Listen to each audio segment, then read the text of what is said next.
Matisse said creativity takes courage. Welcome to Artin with Barrie. I'm Barrie Foster. I'm an art teacher, I'm an artist, and I'm director of the Tipton County Museum, Veterans Memorial and Nature Center in Covington, Tennessee. Today in the art studio I have my special guest, Richard Reed, who is our artist in residence for 2017. Richard is going to be teaching Exploring Visual Design for 4 Tuesday nights beginning March 7th from 6 to 8 p.m.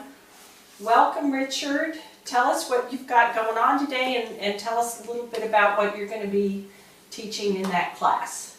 Okay, Barrie, I'm glad to be here, and it's an honor to do this. I think you maybe were thinking that I was going to do a demo, but it's not going to be so much of a demo today. I'm going to be showing and talking about some common mistakes that artists make. They may not even be aware that there's something wrong, they're making a mistake, but there's just something that's not right with the painting that's very easily corrected in most cases. So we're going to go over some tips of how to make your painting better and make you a happier artist.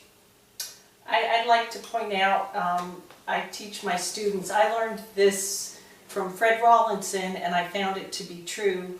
When you paint a painting and you've got a wonderful composition and you have a mediocre technique, you've got a good chance of having a good painting. But if you've got a poor composition and wonderful technique, you will never have a good painting. So I always teach my art students that the composition is critical to the painting. It doesn't matter what your technique is, the composition is the key. And it sounds like that's what you're going to be teaching in this class, is that right? That's pretty much spot on.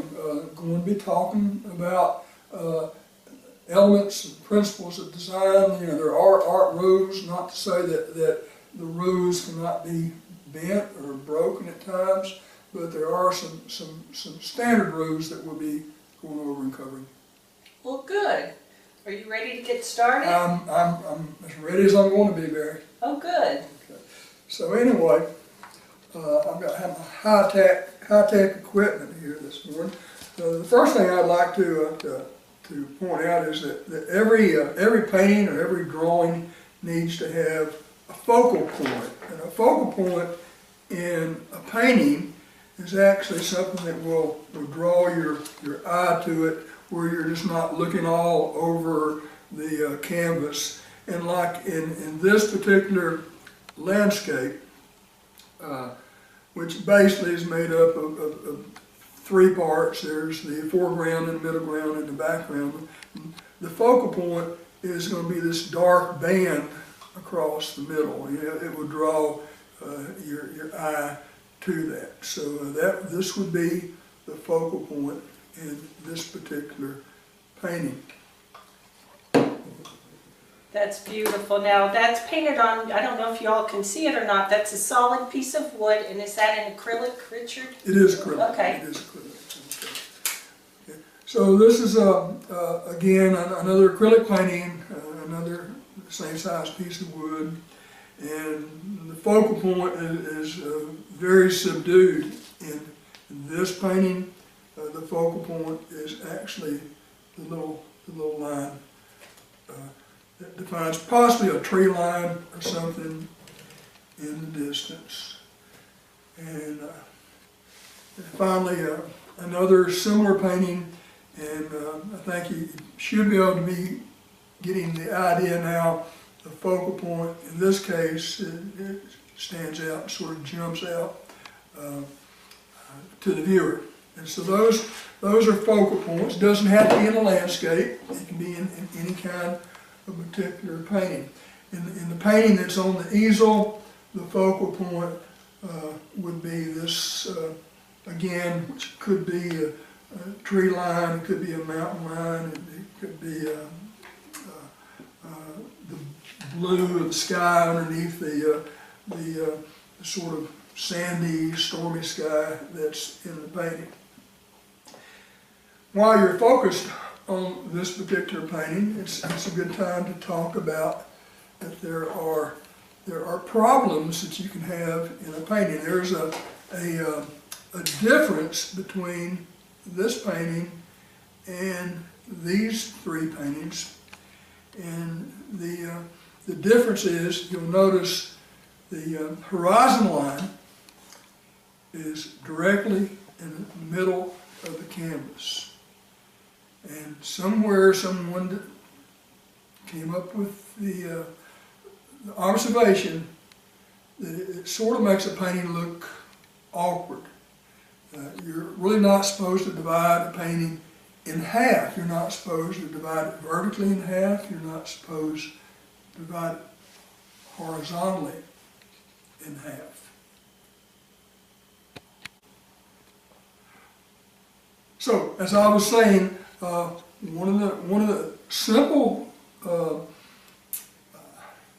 can stop right here. Rules of thumb is to avoid going straight across in the center, and whether you're going vertically or whether you're going horizontally, and watch out. Can I just make a comment also about this painting compared to the other ones? This one is really a straight line, whereas the other ones tend to be more muted, and I found that you kind of want the line to break up a little bit when you're doing some landscapes. And you'll see in these that it's not a severe straight line, because you would never find that in a landscape. Okay.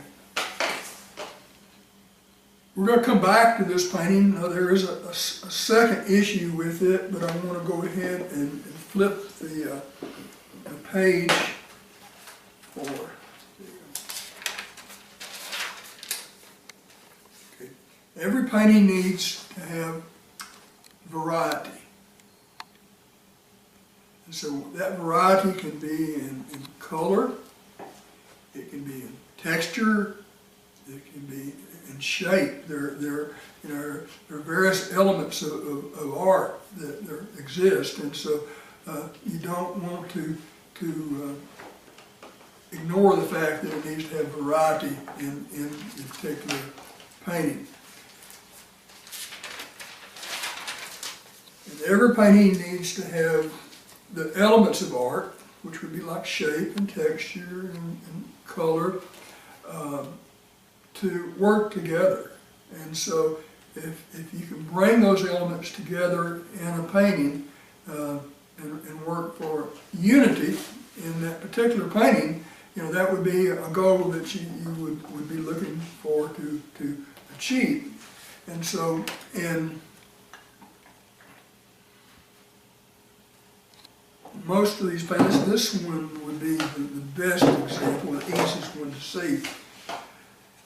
There's a color called buffed titanium, and the buffed titanium color mixed maybe with a little bit of yellow ochre is not only in the sky, but it is also worked into the lower portion of the painting. And by having that color throughout the painting, and some of the greens, throughout and the blues, you're achieving this unity that the paintings should have to work.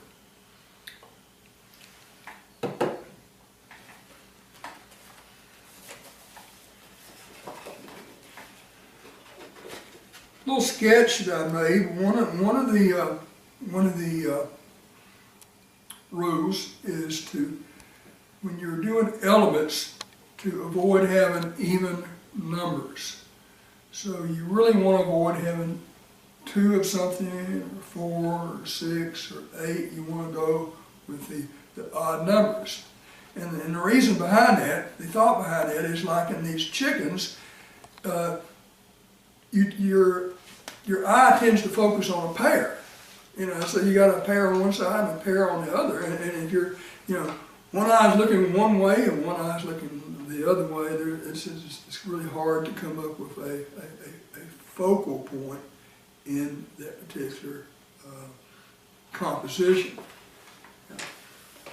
go back and take this composition, and it's not a perfect composition. There's still some problems I could mention, but the fact is it does have 3 instead of 4, and